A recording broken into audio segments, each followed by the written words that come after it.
Hi friends, welcome to Bookish Bliss, our virtual book club. Every week we will dig into a section of chapters in our favorite books. Let's get started. Hey book besties, and welcome back to Bookish Bliss for episode 82. We have a lot to discuss today. We are continuing our journey through Sarah J. Maas's Queen of Shadows, and this week it's all about chapters 15 to 27. So you don't have to read the entire book, but you do have to be caught up on the chapters we're covering because we are going full spoiler mode. Amanda, darling, what are you drinking tonight? Megan, darling, tonight I am drinking water with my grape electrolytes because they taste like Kool-Aid and they're delicious. No ginger lime mule? I'm so sad I had my last one last night. I wasn't thinking. Devastating. When am I ever thinking? Lately, never. What are you drinking tonight, darling? I am doing something a little bit different. So I don't know if I'll like it because we all know when I try something new, I have the worst reactions on camera. Literally. But I hope you get enjoyment out of it. So I'm trying a clear protein soda that is cherry limed flavor, and it has 20 grams of protein in it. That just Zero sounds sugar. disgusting. It's a high protein drink. Wow. Why Why do they have to call it clear protein soda? That sounds gross. I think because it's Clean Simple Eats. Oh, I think that's just like the clean. company. Yeah, clean. I thought you said clear. But it does say clear. This says Clean Simple Eats clear protein soda. Clear soda? That just sounds weird. Kelsey got the lemonade one. All these drinks that are low cal, like the Alani and all of that, are so sweet. But this says nothing artificial, it says in here. It also says it contains milk. So what? That's what it says. In a soda? It says contains milk. Well, let's watch me react badly to this. Wait, should we cheers before you take I was just sip? smelling. Oh. I was just smelling it. Okay, it doesn't smell bad. Whereas when I took the sniff of the other drink, what was that? I don't remember. One of those drinks. Yuck. Gross. All right. Cheers to episode 82 of Bookish Bliss and part 2 of Queen of Shadows. Woo! Cheers! Oh, I actually like that one. Really? It's because you said you weren't gonna, so that's why. It's not as sweet as I thought it was going to be. I also drank an Alani, kind of, so I don't know if my taste buds are just like used to that being so sweet that this doesn't taste as sweet. Yeah. Whey protein actually is the best protein, though, to have. You get the most out of it. Well, I'll be happy to get some protein from this because it tastes good. Girl knows. I need some protein. I'm not getting enough. I don't know if anyone has any suggestions for me, but I have protein with every meal. But I just find that I'm not getting enough throughout the day and I'm not hungry and I don't want to eat when I'm not hungry, but I also need more protein. So I'm struggling. You got to drink it in your sodas now. Yeah. This is giving the free 20. I feel like it's free 20 grams. Hell yeah. Protein. We'll fucking take it. I know. Any bookish news for you? Bookish news for me. I'm almost done with Immortal Consequences. I love it. I'm almost halfway done with our book club book.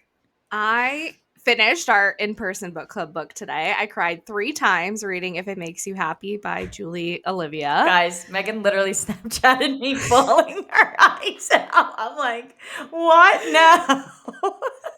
He couldn't. I'm PMSing this week too, so that probably doesn't help because I then proceeded to cry like twice more finishing the book. And then I cried to a TikTok of this family who is doing IVF and they went and ate McDonald's French fries because apparently that gives you good luck or something, or that's whatever they were saying in their video. But then her family then proceeded to all eat McDonald's French fries that day, sending them the video for good luck. And I just started crying because the support is... That's cute. All right. Anyways, I think that's the update on the books. Oh, I'm on chapter 7 of Immortal Consequences, so I got to get my butt in gear since we're meeting on Sunday. Yes, hopefully you guys can make it. I want to talk about this book, so somebody better fucking finish it. Amy, I'm talking to you. No, I'm just kidding. Literally, though. Literally. Jess? Jess? She just finished Shield of Sparrows, though. I don't know if she's going to read Immortal Consequences. I know. Who else can we call out? Rachel. Rachel. Savannah. Hopefully you're joining us. And anyone else who is listening, read Immortal Consequences and Yeah, we come. love meeting you. We do them virtually so you can see us, talk to us, hang out with us. How crazy. Who wouldn't want to hang out with I us? We're fucking know. fabulous. That's what I'm saying. We're fucking awesome. The shirt Come is hang out driving with me us. nuts. Apologies if you're watching this week's episode. I'm constantly going to be fucking with this shirt. It keeps falling. All right, darling. Let's get started with the good stuff and break down Queen of Shadows Part 2. I think we're starting and ending with me tonight. Yes, but your chapters are like me last week, 2.5 seconds long, so you'll be fine. It's good karma for me. Yeah, because you took it back and put your hand on your forehead.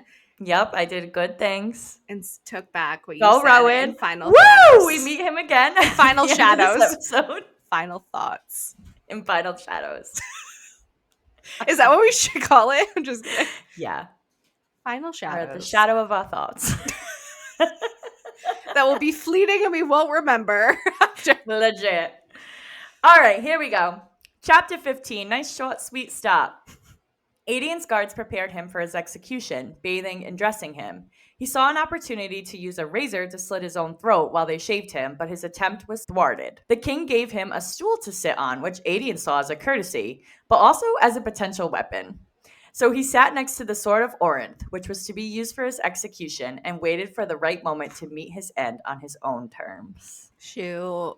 So he's like, okay, I'm gonna fucking kill myself. If I can't kill myself with an infection, I'm gonna do it with a stool. Yeah, he's like, over my dead body, will you be taking me out with this sword? I will be taking myself out. Yeah. He will do anything just so that Aelin doesn't have to come, and he's terrified of her being captured on his behalf. So he's gonna take his own life if he has to. He's still in that mind space. Well, it's just a little too late. She's already there. She's already there, honey. He's silly for thinking otherwise. He is very silly, but honestly, he doesn't know her yet. He's about to meet her, though. True. Here we go. Here we go. Chapter 16. Dorian was sitting on the throne next to the king and his mother, who had not realized that this demon was inside of him, and she was not sitting next to the son she gave birth to. Dorian said the demon had broken through the barrier more today, and he thought maybe the world deserved to be devoured. Maybe the demon had already won. The demon looked at his world with a ravenous hunger. Aelin was at the castle and dressed as a ballet dancer, ready to perform for the prince's birthday. She had dyed her hair brown for Adian's rescue mission. Florine, her previous ballet teacher, had agreed to help with Aelin's rescue mission. Even when Aelin had lost everything after paying off Arabin, she still had let her come to dance for free. Florine had a love for the arts and was close friends with the conductor who lost his life after the performance at the Royal Theatre after the slaves had been brutally slaughtered. Florine had an escape plan after today's events. There was a ship she would leave on with any of the dancers who wished to join her. As they approached the castle, the guards were checking off names of the dancers on a list that they had, and thanks to Ress, her fake name and description was now on it. But there were word marks at every entrance and window, most likely keyed to her. She faked an injury to get water to her so she could throw it on the marks as she entered the castle. It worked because as she entered the glass castle, there was no issues. Woo! She made it in. Smart. That was smart. She's good at thinking on her feet. She forgot that there would be word marks. Because I think Kale had to think of that, right? Kale had to remind her, but now she is prepped and ready to go with all the word marks she may need to use while she's there. Yeah. But yes, thanks to Kale, we are prepared. And I think she could have gotten away with this plan of washing away the word marks, but not all the other word marks she needed while she does this rescue mission. Yeah. But to start us back off at this chapter, Dorian is slowly being devoured by this demon, and he has literally no control at this point. But he does have a conscious enough thoughts that he's pissed off that nobody is realizing that he is not the one sitting there talking and interacting with everyone, not even his own mother. Which his mom doesn't know? Yeah. She has no idea. She doesn't see a fucking black ring around his neck? Yeah, I guess not. But she's a dumb bitch. She is a dumb bitch because and it's not all that surprising just based on how like oblivious she's been and all she cares about is like her court and her parties and Yeah. socializing. She doesn't give a shit about her children. Maybe if it was Holland, she would notice, but not Yeah. Dorian. Yeah. So Dorian's like, maybe they all deserve to be devoured. And I mean, at this point, this is like the first reference we get to this city just being set on fire. Maybe they just need to do that because Yeah. Aelin says it later at the Literally. end of this section. Knock the towers down and set it aflames. Let's go. Fuck a darling. No, I'm just kidding. But now we finally know what Aelin's plan is for the rescue of Adian. She is dressed up as a ballet dancer, a part of this ballet troupe who is performing for Dorian for his birthday. Her name's on the list because of Ress, our little helpers inside of the castle. And she is dressed up and her tattoos are covered and she's ready to go. She fakes an injury to get the word marks away. That would definitely have alerted all the Valg and probably the king that she was inside of the castle. And with her quick thinking, I think she always thinks better in a Yeah, like pressure situation than she Yeah, does in prepping for a situation. for sure. I feel like she gets too anxious to fully think of everything until she's in it. Yeah, but she does it. She's in. We're ready to go. I hate that this is Arabin's plan, but it is a good plan. It's a pretty damn good plan. We don't know about it either until now. Yeah. So, which I think is even more exciting that we actually didn't get briefed on it before. So we are seeing it play out in time. Yeah, because we know she's been prepping for this. We learned why she was in the Yeah. shadow market and Yeah, why yeah, she was yeah. going to the bank and all this stuff. Like she was working on the plan this whole time. We just didn't know what the plan What was the until plan now. was. Yeah. It's kind of makes it nice a little to bit more see it. exciting. Yeah, because we're like, Yeah. what's gonna happen? Yeah, exactly. I forgot what was gonna happen, so I was on the edge of my seat. I was on the edge of my seat too. I'm like, oh my God, oh my God, oh my God. I don't even know why I'm surprised anymore. I have an anxiety attack reading this book every time because every chapter is just crazy. I remembered, obviously, that she saved Adian, and I Right. knew that there was an encounter with Dorian, but that's all I remembered from Yeah. this part of the book. Oh my God. Is it the end of one of these chapters where Dorian catches them Yeah. when they're leaving? Oh my God. At the end of that one, I'm like, oh, I can't do notes. I need to read right away. Yeah. Chapter 17. Aelin, disguised among the dancers, entered the execution chamber with Florine, preparing to carry out their plan. Everyone, including Chaos soldiers, were in place. Florine encouraged Aelin, telling her to remember the importance of art and promising to bring music and dancing to Aelin's kingdom one day. Aelin was focused, embracing her identity as the heir of fire, Aelin Fireheart, and vowing to bow to no one but her own crown. Inside, Adian was strapped to his stool, but had been studying the guards, formulating a plan of his own. He noticed the dancers, particularly the last one, getting closer. The dancers suddenly shattered the black glass roses they carried on the floor.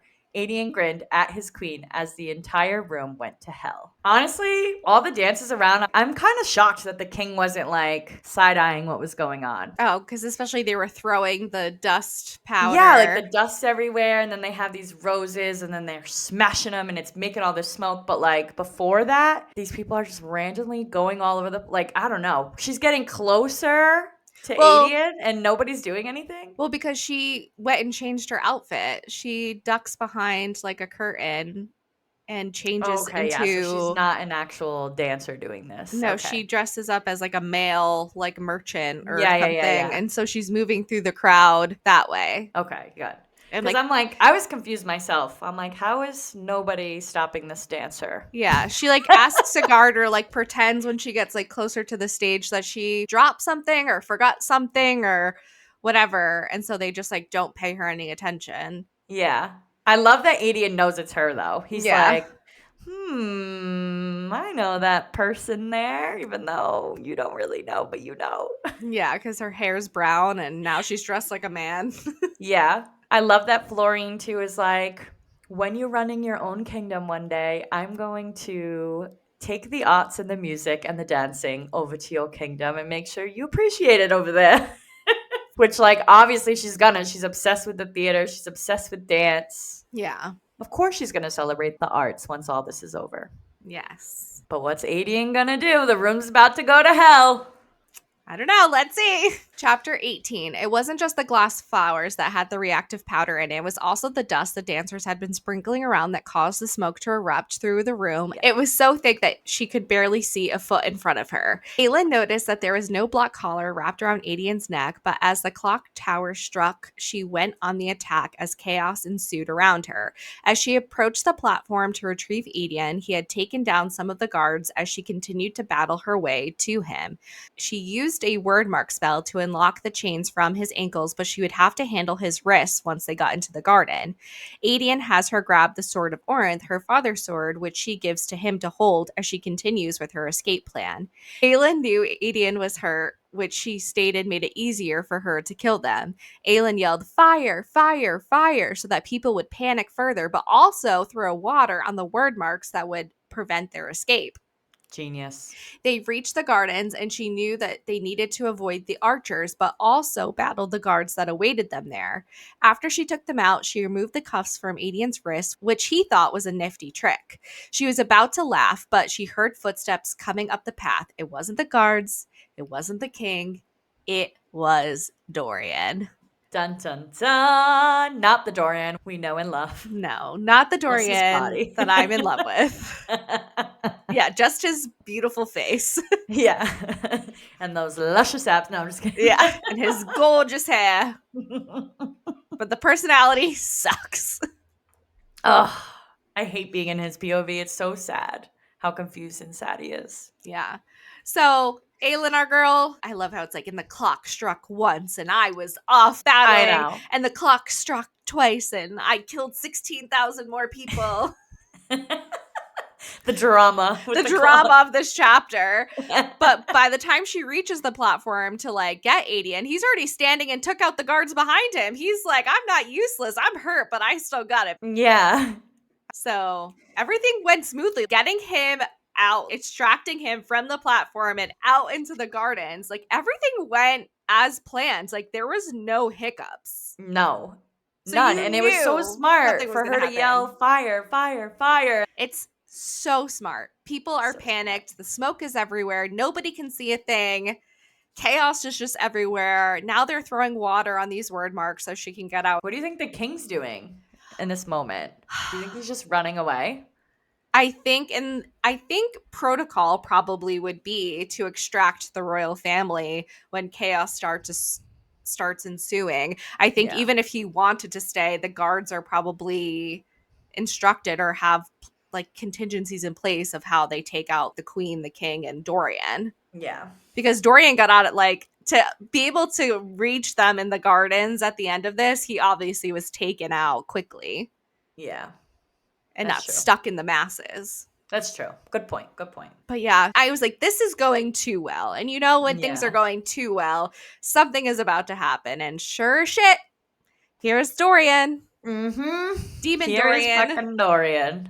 Chapter 19. During the rescue, Dorian, who now seems completely taken over by the Valk Prince, attacked Aelin. She warded off his strikes and, seeing no sign of the true Dorian, drew symbols on the floor that temporarily trapped the Valk Prince, forcing him to his knees. Aelin raised the sword of Orin to deliver the fatal blow, but was stopped by an arrow from Nesrin, who accused Aelin of lying and threatened to kill Adian if she did not back down.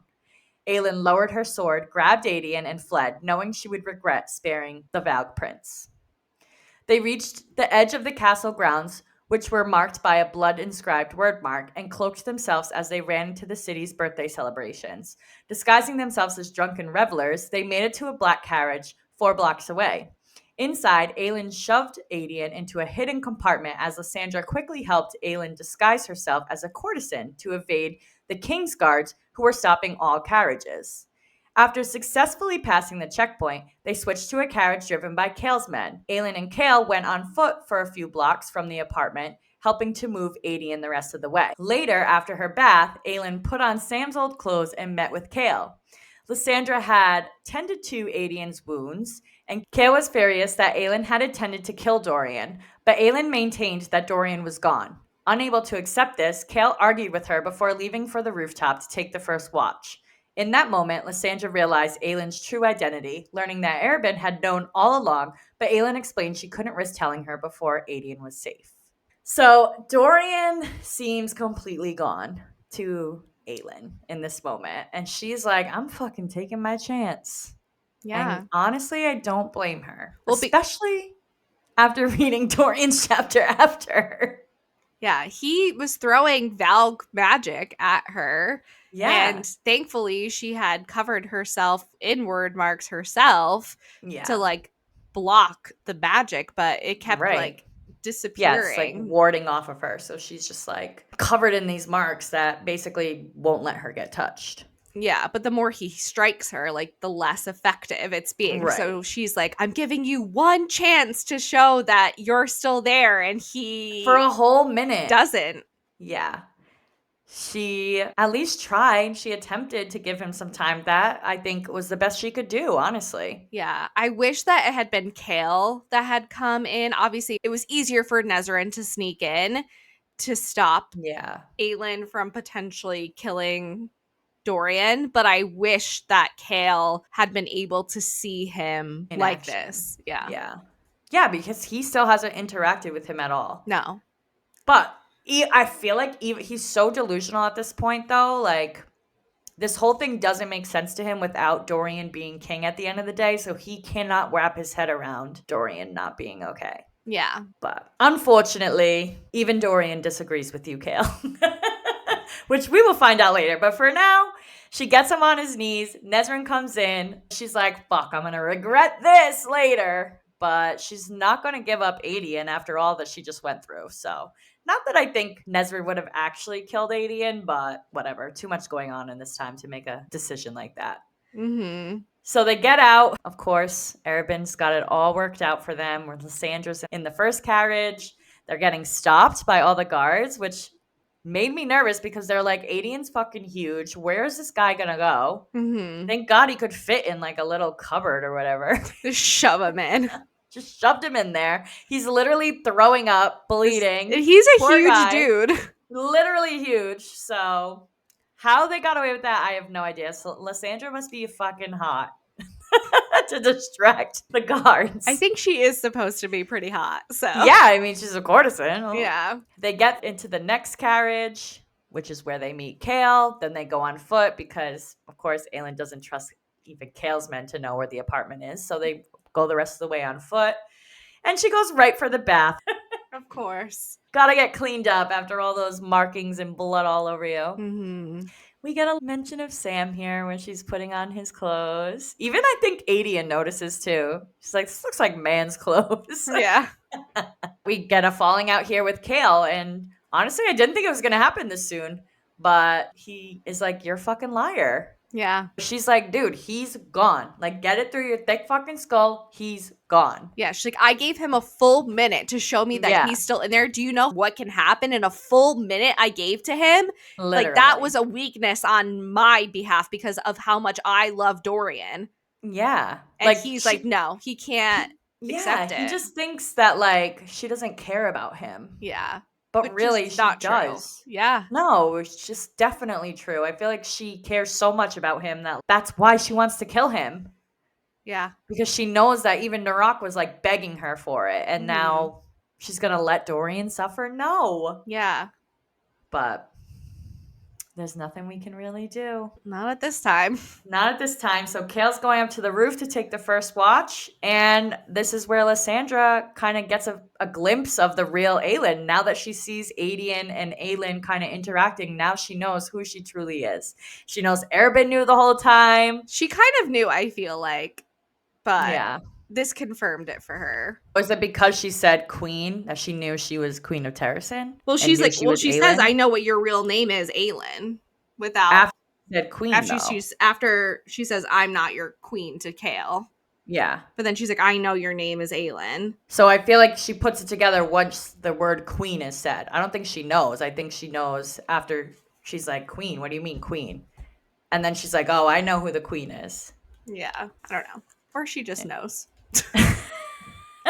Unclear. Unclear. Either way, Adian's safe. Chapter 20.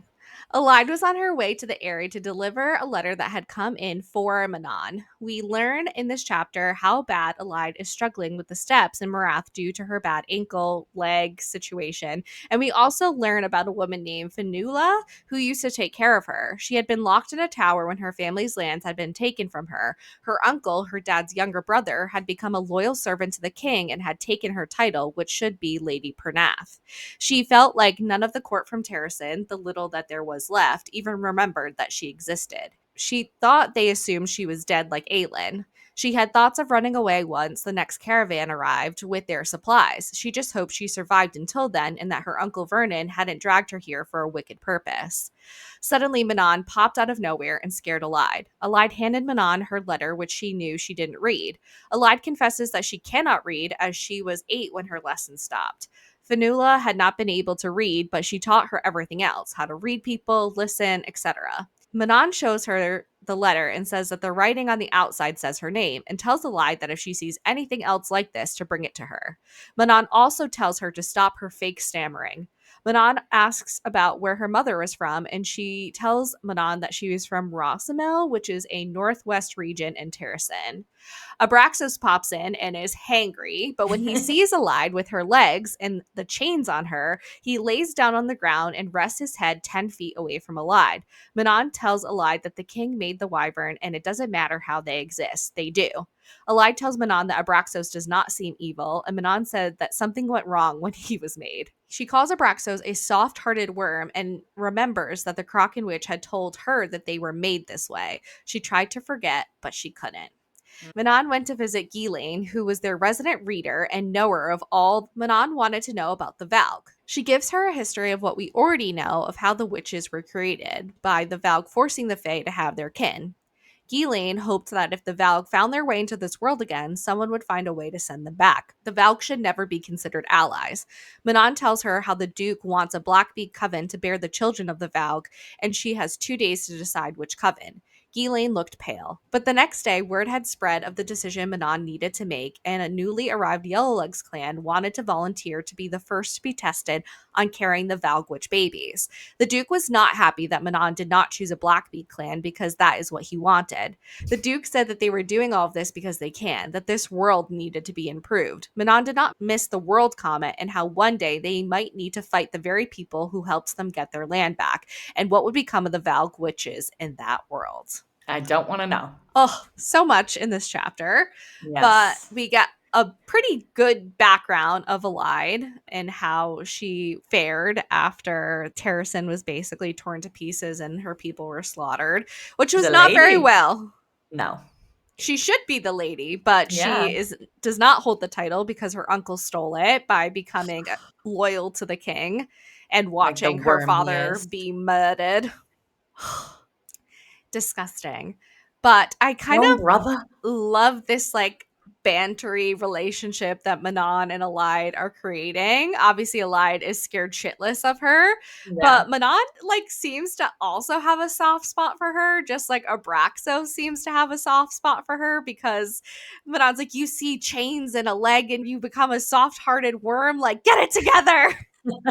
And he's like, you get it together. You're doing the same shit. I mean, he does sniff flowers. I feel like he's definitely soft-hearted. Yeah, literally. I think Alide knows that Yeah. he seems not evil, and Manon's For like, yeah, sure. something went wrong with him when he was made. She's such a bitch. I know. Nothing is wrong with Abraxos. I love Abraxos. Nothing is wrong with him. Literally nothing. He's literally perfect. He gets hangry and he loves flowers and he cares about the people who need to be cared about. That's right. Unlike Manon. Yes. Well, like Manon, but she doesn't want to admit it. She does, but she doesn't. She's like holding this front that is getting increasingly harder for her to maintain. But even her freaking second and third, they're like, come on, we know. Yeah, give it up already. Yeah. And she's like, no. She's like, no, never. My grandma will kill me. Yes. And we don't learn any new information about the Valg. It's just Manon getting the information we've already known for a couple of books, actually, of how the witches came to be, and that the Fae and the Valg breeded these witches, and the Kraken take after the Fae, the Iron Teeth take after the Valg. So Manon's like, maybe they aren't so bad. maybe we Right. do need them in our lives if they're more like the Iron Teeth. And Gilane's like, yeah, no, No. Yeah, she's like, Valg are not allies no. They will only use and us abuse. until we're not useful anymore, and then Exactly. we'll be done for. Yep. Also, she spent time in Terrasen, which I think is interesting. And Mm. that Manon said ever since she came back from there, she's always been more human than witch, or That's what has it human sounds like like. qualities, Yeah. which I thought was interesting. The Yellow Legs clan comes, not Iskra, but a clan volunteers to have the babies first. They want that honor, and that's just like really fucking weird to me. But the Mm-hmm. Duke is not happy. He wants a Blackbeak clan, and I wonder why he wants Blackbeak, and it can't be just an Iron Teeth witch. Why he wants specifically it to be a Blackbeak clan. Yeah, I wonder. Maybe they're like the most ruthless? Well, I think they Or, are the most ruthless. Like the Blue Buds are like the thinkers and the mm, planners. The Blackbeaks fight the wars, and then the Yellow Legs are like kind of just like the grunts. yeah. So that's But probably why, to make the best breeding pair, you want the most ruthless Blackbeaks, I yeah, guess. well, too bad. Too bad, bitch. For right now, that's not Should have happening. just given them Iskra. But the Duke makes the comment about how this world is archaic and it needs some improvements. So Manon's like, great. One day we're probably gonna have to fight these little fuckers. Yeah, they think they're going to give them their land back, but then they're going to just fight them in the end, Yeah. trying to keep And it she once they wonders have if it back. her grandmother knows this, which she might. And I think she's just too cocky to ever think that they couldn't then defeat the Valg. But I think Yeah, if you're exactly. creating these Valg witch hybrids, you don't know what side of history that they're gonna want to land on. And it Nope. probably wouldn't be the witches.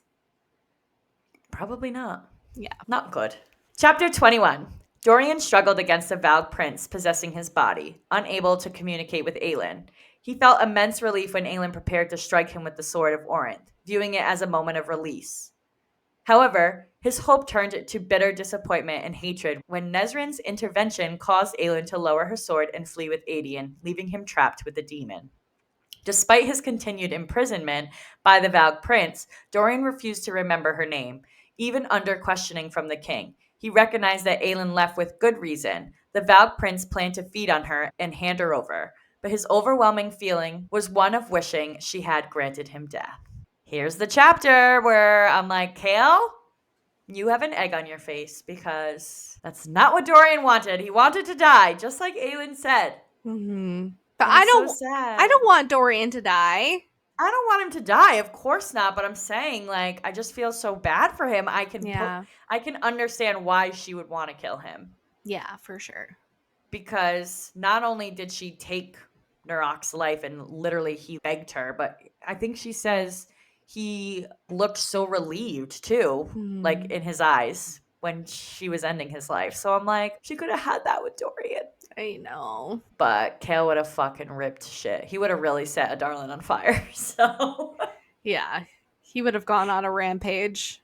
obviously, I think Dorian eventually is going to be saved and he's not going to have this collar on forever. Hmm. So I'm glad too that she doesn't kill him, but also I feel really bad for him in this chapter right here and just wishing that she just ended it for him. I know. I know. Chapter 22. Kale left the rooftop of Aylin's apartment the second a rebel came to take over. He didn't stop in the apartment to check on Adian, and he left and was stalking the city alone. Kale knew everyone was where they were supposed to be, but he was not having great thoughts about Aylin. He felt like she was a liar, that she was as much of an oathbreaker as he was. He was in full blown denial that Dorian was gone, and he didn't Mm-hmm. care how much Aelin said it would be a mercy for Dorian if she had killed him. Kale felt like it was a weakness for him to give up on Dorian.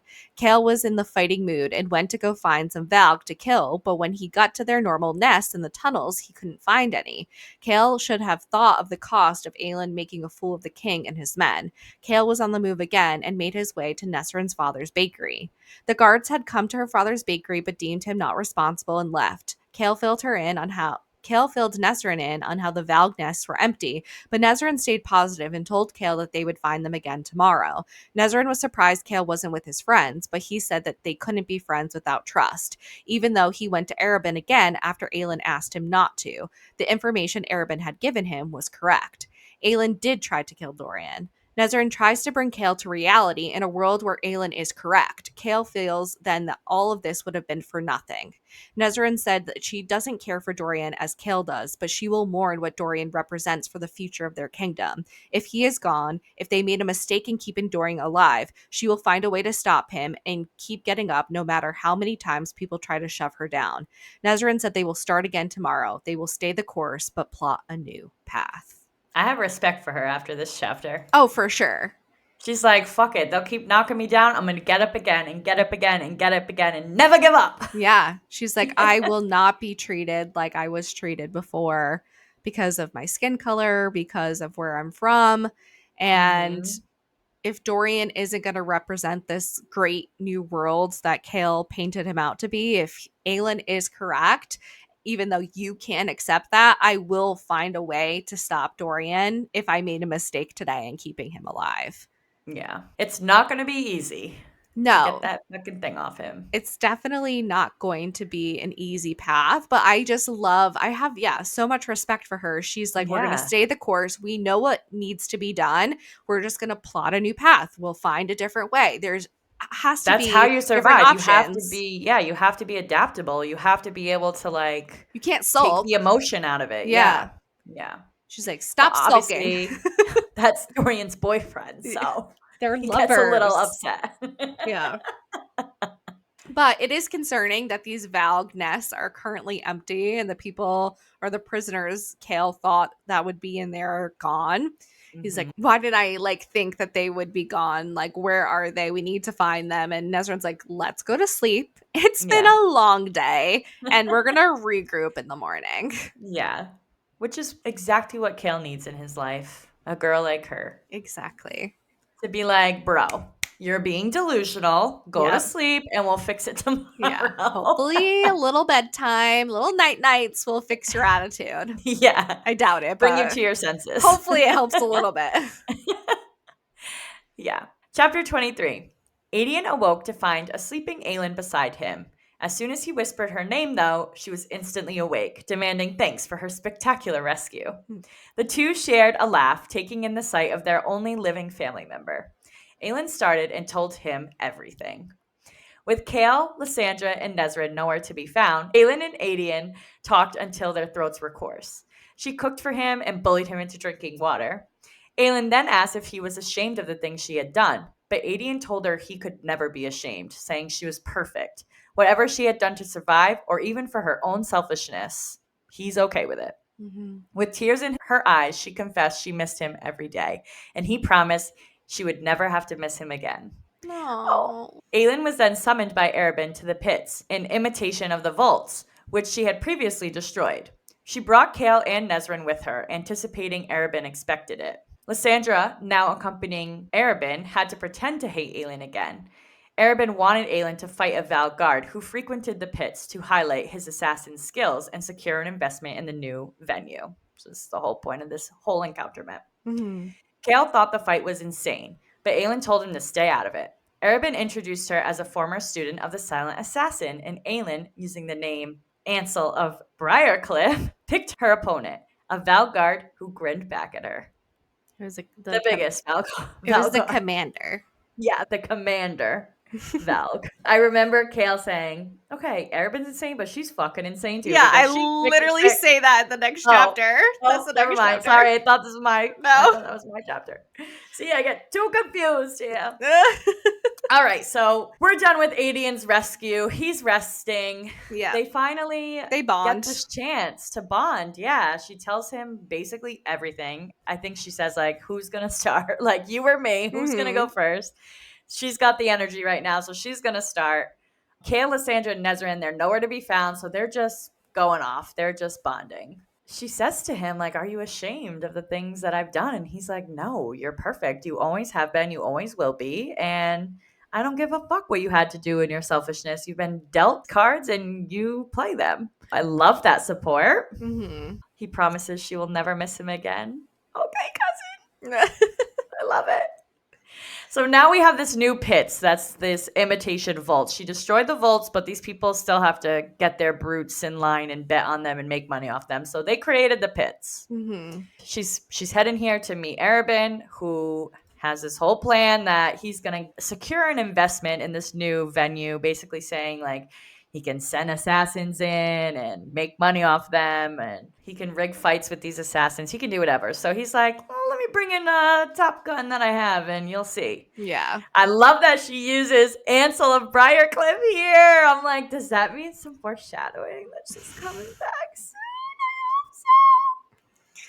I don't know why you like her so much. So. What do you mean? Well, she's a traitor, but She tried to kill the Mute Master. I know she did, and the son. Mm-hmm. Why do I like her? Am I fucking crazy? Don't know. I just like her name, Ansel. I think it's because we had a hilarious episode of saying Ansel. Yeah, and I think it was because I love the Red Desert chapter. Like, Yeah. that story was just the best story, so I love them all. Yeah. But that's okay. It's not really her. Maybe it'll be her soon. We'll see. Yeah. I feel like we're getting a lot because she's the red hair, right? Mm-hmm. So she's the one we've already gotten that tidbit about her being in the wastelands now. Yeah. So, yeah. So I'm like, another little mention of her name. She must be coming soon. Either way, Aylin's ready to rumble with the commander. Yep. Chapter 24. Kale didn't know what to think when Aelin jumped into the pit to fight the Val commander. Kale thought Arabin and Aelin were insane. Arabin had told her she could pick anyone to fight, and she chose the commander. There were many Val here this evening, so this gift from Arabin was giving him would be useful. The battle began between Aelin and the Val commander, and basically Aelin kicked the commander's ass. Though one bad thing about the fight is the Val commander bit her. The Val commander also gave some valuable information to us. He tells us that he should bring Aelin to Marath to see all the delicious things they do to her kind. Aelin waited for permission from Arabin to end the fight because she was putting on a show for his clients. She kills the Val commander and cuts off his head. Arabin is not happy about this. He wanted the Valk unconscious, and she needs to hold up her end of the bargain for him helping her save Aedion. Arabin also tells her the location of Sam's grave. She feels nervous about leaving Lysandra with Arabin, but she leaves, telling them she's retired from the pit. And even Kale and Nesrin have useful information to track the Valk back to their nests. She just hopes they can now see why she should have killed Dorian the other day. Wow.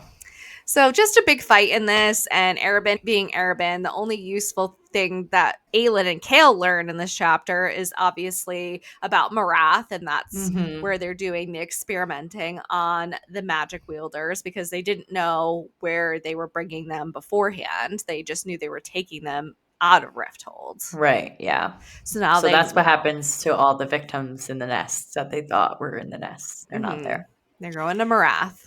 Also, I don't know why, but I don't like that this thing bit her. I know, but it seems like she's fine. It seems like she's fine, but are they going to be able to like track her now, or like weird things now that she got bit? I don't know. It doesn't seem like that's a part of their arsenal, but I guess you never know. Yeah, that's true. I don't know. If you're not making a big deal out of it, I'm sure it's fine. I don't remember, so. Or if you're not like, ooh, interesting. I honestly can't remember. So if it is a big deal, it'll be news to me when we get there. Lovely, darling. We find out where Sam is buried. He's not at the Assassin's Keep, which was supposed to be an insult, but Sam would have preferred not to be there anyways. Yeah. So now Aelin can go visit him and leave rocks, not flowers, because in Terrasen they leave rocks because those are forever. And can mark their visits and not flowers, because flowers don't last. They die. Yeah. So I like that little tradition. I like it too because you can see how many times people visit too, because there's so many rocks there. Yeah. Versus flowers that, like, if they die, you replace them, so you never know. Yeah, that's very true. I'm gonna go put rocks on all the graves. I'm gonna go see my papa tomorrow, and I'm gonna leave a rock by his grave. My grandma will probably show up and be like, "What is this?" and throw it. Yep. So funny. Chapter 25. Astrid offered the cook some help in the kitchen and was on dish duty with Elide. Alide was an 18-year-old girl who was chained, which we know already. Mhm. Astrid revealed that men hate and fear their kind, and that the only thing needed to torture them is to chain them and tie them to the earth. Ding, ding, ding goes Amanda's brain. Ding, ding, ding. Astrid then revealed to Alide that she carries Iron Teeth's blood from her mother's lineage. Though Alide believed herself fully human, she grew suspicious, realizing her uncle, Vernon, likely knew of her heritage when he brought her here, as the witches gathered to breed with the demons. Driven by panic, Alide tried to steal money from Manon's room to escape, but was caught by Astrid. Alide begged for help, insisting she had to flee before her uncle could use her. Astrid demanded to know who was supporting her, but Alide insisted she was alone and not a witch. Manon, who was already in a foul mood after a difficult day, dealing with the yellow legs being prepped for breeding with the Valg, insubordination with the covens, including the Blue Bloods, and a training session, she storms in. Manon publicly berated Astrid for risking her position to save a, quote, human pet with a drop of witch blood, ordering her to use her proper title, Wing Leader, until she got her act together. Mm. Despite her anger, Manon showed a flicker of empathy, giving Alide a bag of money for her planned escape via the supply wagons. Their conversation was interrupted by Vernon, who claimed he was checking on his, air quotes again, beloved niece on the anniversary of her father's death, who he revealed was a traitor executed by the king. Manon bickered with the worm Vernon until he left. Finally, Manon gave Alide a choice: claim red blood, which would be human, or blue blood, witch. If Alide chose blue blood, Manon would gain jurisdiction over her and could legally kill Vernon for attempting to breed her with the Valg. Alide chose blue blood. She's like, get me in on that side. Yeah. Manon welcomed the new witchling to the Black Beaks, and Alide was overcome with the strange feeling of belonging. Oh. Wow! So Alide all along, we knew. Just kidding. I didn't. Megan probably did. But she's a witch. Yeah. They literally chained her because that's the worst form of torture for a witch. And she doesn't even know it. That they're like trapped to the earth. So Astrid knows. She's thinking, okay, now who else is a witch? Who are you working with? Because witches are never alone. But Alide's like, nobody. Yeah. Don't kill me. Don't Just let kill me escape. I just want to leave. Yeah, but Manon strolls in and she's like, you know what, Astrid, I'm sick of your shit. You want to save a human pet with a drop of witch blood like a little sassy bitch that she is? Which is Makes her call her Wing Leader now. Yeah. And this is just hilarious because at the end of this chapter, she's literally saving Alide. Literally. I'm like, what do you hate more? That you're actually not evil? Yeah. Or Vernon? Because he made you switch your mind real quick after fighting with him. No, for sure. Obviously, she's going to choose the blue blood because Manon says, you're safe. You don't even have to fucking run away because I'll fucking kill Vernon. Which is like kind of a good deal for both of them because she's like, I need a reason to take this guy's head off. Yeah. And she's like, I need a reason for you two too. Yeah. So it's your reason. Deal. I'll be a blue blood. I'll be a blue blood. Yeah. I'm a witch. Yeah. And I love that Alide now was overcome with this strange feeling of belonging. Like she finally found her people. I know. I love it. Yay, Alide. Yay. And Manon. Things are looking up. They are, for Alide at least. Yes, that's true. No one else, but maybe her. Yeah. Chapter 26. Adian was walking around on the roof with Aelin as he was sick of being cooped up in the house. Adian wants to know the game plan if he passes Aelin's assessment of him and how he is healing up. Will they be going directly to Terrasin, or will they be waiting in Rifthold for Prince Rowan? We learn that Rowan is a legend, and many stories get passed down about him and his cadre. Aelin asks that Adian never bring this up to him, or she will never hear the end of it. Aelin tells Adian that they will not go until he can travel hard and fast, and that they need the amulet of Orinth. Adian insists on hunting Valg with Aelin, and he also wants to know her plan about freeing magic, but she tells him she would let him know soon. Adian tells her that they need to be in Terrasin before summer, or they will have to wait until the following spring. They will also need money to be able to pay and feed any army they put together. If magic is freed, they can add wielders to their army. Adian brings up the blood oath to Aelin. He says that they can wait until they are back in Terrasen, but he's ready. It was his right, and it will be him who takes it and no one else. Kale shows up to join the party and tells them that the king set the Shadow Market on fire and killed everyone inside of it and sealed all the entrances and tunnels. Kale, of course, is giving Aelin an attitude about this, putting the blame on her. He wants to know when she is going to free magic. How many more innocent people need to die? She reminds Kale that when he came to Endovier to get her, he ignored the slaves that were in there and let Duke Parrington push her around when she was starved and chained when he did nothing. How many people in the city have profited off of the blood and misery of the very people he ignored? Kale doesn't get to blame her. Maybe Rifthold should burn. Maybe the world should burn. Adian doesn't like that Kale tried to pick a fight with Aelin tonight. Kale tells Adian he won't leave the city without Dorian. Adian tells Kale what happened when Dorian came to visit him in the dungeon and that Dorian is gone. Kale needs a Darlin to have a future, and Adian suggests that Kale be king, better than having Mhm. Colin. Adian has to remind Kale that they don't kill children, and he can't fling out that bullshit after what a Darlin did to his people. Adian says Kale can trust them, but Kale won't, so Adian just wishes him good luck. Aelin feels bad about lying to Adian about the blood oath, so she makes herself feel better by going out to hunting the Valk. But when she tracks down one, she is horrified when a monster comes out of the water. The anxiety. So crazy. Aelin has her secrets. She keeps her plans to herself. And Adian's realizing that even though they're cousins and he is the rightful heir to make the blood oath, I guess, that she is not letting him in on all that she has planned. She's like, yeah, I'll tell you soon. Yeah, Yeah. soon. She needs to get used to people actually on her side because I feel like everyone's always against her, Yeah. but like faking being on her side. You She's know what I used mean? to working alone. Right. She doesn't know how Or to being work betrayed. as a group. Yeah. Yeah. No.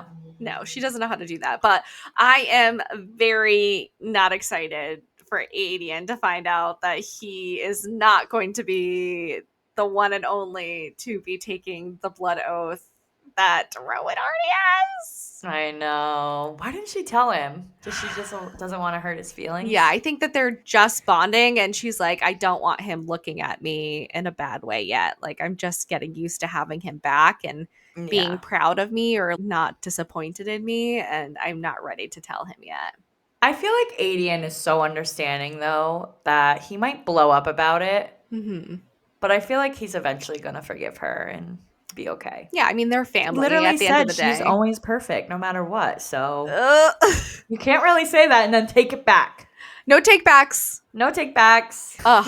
Also, Kale just pissing everyone off again, blaming Aelin for the shadow. Like everything that goes wrong, he's like, it's Aelin's fault. It's Yeah. Aelin's fault. It's Aelin's fault. It's like, how about no, it's the king's fault. The king is doing this. The king is the bad guy, not Yeah. Aelin. I know. But I don't know why he thinks that of her. oh, Well, I know well, why, he's but just pissed off and yeah. annoying, but she Yeah. puts him in his place real quick. She's like, you think I'm the bad guy? I should be blamed for this? You did the same thing. Literally, he's such a hypocrite. He is a hypocrite. So annoying. But interesting. And Adian's like, oh, this is what Aelin orchestrated. Why can't she just let me in on her plans? Because her whole plan was to get Kale here for Adian to tell Kale that Dorian is gone. That's Yeah. basically, she orchestrated this whole meeting because Aelin asked Kale to show up to the apartment tonight Yeah. for this discussion. And Adian doesn't even realize that's the reason until it's out of his mouth. And he's like, Yeah. fucking Aelin. She's a fucking puppet master, that She one. is a puppet master, and we should get used to that from now until the end of the series. Oh, I believe it. She's in control now. She even says it in this section. She bows to nobody but her Nobody. crown. Hmm. Mm-hmm. Interesting, though, that Adian also mentions that Kale should be king, and he's like, I am not fit to be king because he just has so much self loathing and hatred of himself. But Is that going to be some foreshadowing, though? Kale being king? I don't think But it's if a bad Dorian option. lives, he's going to be king. Yeah, I think if Dorian's okay, Dorian will be king, but I don't think Kale's a bad option compared to the other people that could be No, like, king. obviously, he He's switched already a sides. We know lord, he's a good guy, yeah. but Aelin could Anybody but Holland. That psycho. literally anybody but Holland and the Valk will Yeah. take. Seriously. But Aelin goes on a little hunt so she can avoid Adian and having to tell him about the blood oath. But she finds a terrifying creature emerging from a water, and I'll let you take it away. Yes, you left us on a great cliffhanger, Megan. Once again, for the 12th, 13th book in a row, however many we're on. I think we're on 13, though. Chapter 27 and the last chapter of this episode. Aelin encountered and decided to call the creature, a powerful wordhound, one of the 8 creatures carved into the clock tower that rose from the water. The creature demanded a report from the Val guard who was with it, and Aelin noticed the faint blue pulsing of the eye of Elena beneath her suit. The guard reported that General Adian and his rescuers were nowhere to be found, stating that they had been tipped off and were thought to be headed south toward Fenharrow. When the wordhound spoke, its voice stunned Aelin. It was the king of Adarlan, seeing through the creature's eyes and speaking through its mouth.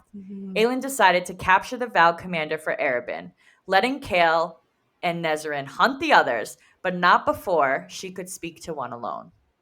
Returning to her apartment, Aelin found Adian distraught over her 4-hour absence, feeling responsible for all her scars. Aelin poured wine, insisted she deserved most of her wounds, and they bonded by sharing the stories behind their scars. Adian then offered her the Sword of Orinth, recounting how he won it back, but Aelin refused, telling him he deserved it more. But they eventually abandoned the argument. Concerned by Adian's restlessness in confinement, Aelin took him out for a drink. Nezarin joined them, and the 3 enjoyed a rare good night playing cards and drinking. On their way back to the apartment, they were approached by a lone man whose scent of pine filled the air. Aelin immediately sprinted towards him, and they collided. Rowan has returned! Yay! Woo! Well, I guess made it to Adarlan. He didn't return to Adarlan, so. Yeah. He has returned to the to story. Aelin. Yeah. Yay, Rowan's back. I'm so excited. Now that I'm rooting for him and all. Thank God. Thank God. A little egg on my face for that one. So Aelin sees this fucking thing come out of the water. She calls it a word hound. She's like, I don't even know what the fuck it is. But It's a gargoyle. Yeah. But she says she's just decides to call the creature a word Yeah. I hound. was like, okay. I'm like, Okay. So yeah, it is one of the 8 creatures carved into the clock tower, which makes me fucking scared that there's going to be more of these creatures somewhere. It's like I knew that thing was looking at me. Yeah. And you know nothing ever good happens when the blue amulet starts bluing. When the blue amulet starts up. bluing. Yeah, I'm like, oh, that can't be good. That can't be good. Yeah. But the most freakiest thing about this whole creature is that the king of Adarlan is speaking through it. Mm-hmm. And Aelin's thinking, what the fuck did he do to be able to do this right now? I know. He literally is controlling the eyes and the mouth of this creature. Mm-hmm. Terrifying. Terrifying because he can literally use these vessels almost. Kind of like how the Valg used the vessels of the bodies. Yeah. Which freaks me out. I'm like, oh God. Is he fucking Valg already? I don't know. He's scary and I don't like him. So Aelin decides right in this moment, she's like, I need to fucking get one of these and I need to speak to one and it has to be alone. Mm-hmm. Which I'm scared for that. But I do think that's happening in the next section. We'll see. Adian is distraught over her absence. He's obviously still recovering at the apartment, so he's not been tagging along for the hunting. And he's just like feeling responsible for all her scars, which is really cute. But also she's like, bro, I deserved a lot of these. So yeah, chill out. You don't have to take all the blame here because I definitely earned a few of them. Mm-hmm. So they go back and forth about these scars, more stories to just fill each other in on. And then Adian offers the Sword of Orinth. He tells a story about how he got it back, and he's like, it's back with his rightful owner. And she's like, no, you take it. And he's like, well, no, you take it. And then they just abandon the argument. We don't even know who's actually taking it. I think Adian takes it at the end of the day. Yeah, he's like, whatever, I'm not gonna fucking argue with you. Yeah. But I do think she's never going to take that back. It's always going to be Adian's. Mm-hmm. She's never going to allow him to be without that sword. But either way, she recognizes that he's a little restless. And she's like, let's go. There's this little dive bar that she knows. Nesrin ends up showing up, so they all go together. Mm-hmm. And on their way home from their good night, for once they have a good night, and it gets even better with that pine scent in the air The as pine Rowan smell. returns. Yay, I love how Nesrin's like, who is that? And Adian's like, Yeah. Rowan. Yeah, he's like fangirling already. I love it. Aylin's like leaping on him. Yeah. So not only do we get Rowan, but like the creature freaks me out. I don't know how she goes and just chills and drinks after Just nothing knowing that she phases saw her this anymore. creature. Yeah, she's just like, is she the new delusional one? She's like, I need a night off. Shut my Yeah. brain off. Yeah. Scary, darling. Scary, darling. But I feel okay because Rowan's here. He's going to help. Yeah. Yeah. Yeah. Okay. Shit is about to go down for real. It's only the third section for us in this book, right? This So is we're the like second. We're going into the third. Right. That's what I Yeah. mean. Sorry. So the next one is just the middle of the book. So Yeah. it's not even the complete end where we know it's going to be fucking crazy and nuts. But I still feel like so much is going to happen in this next set of chapters. I think this section really set us up for some drama. Yeah, for sure. That I think at least is coming sooner than the last 100 pages. So here are some of my predictions. I did not include anything about the bite because you made me reconsider my thoughts after seeing your reaction. Okay. So now I think it's nothing. Okay. But I don't remember. I'm mentioning it here because if it is something, at least we're clocking it here. Okay. But I also think Adian is going to fangirl over Rowan because he has this whole speech about how he's this legendary badass warrior. Mm-hmm. And Aylin's like, oh, really? So yeah, definitely going to be fangirling. He's already smiling and knows who it is right away, which is kind of weird. Well, he smells Aylin on him. Oh, true. That's true. That's true. I forget the whole Faye thing. I get it. Yeah. And he smelled Rowan all over Aylin too. So he already had his scent. Okay. Understood. 2, I think Aylin is going to capture the Valg in this next section. I think she's more determined than ever now that she saw the king could control that creature. She's like, I gotta fucking learn how these things work. Yeah. So I feel like that's happening in the next section for sure. And I have to throw a little bit of Manon in there too. I think she's going to make some type of power move. I think she's the one that's really getting restless over there in Marath. She's like, all this shit's happening. All these people are pissing me off. And I just see the volcano ready to erupt. That is Manon.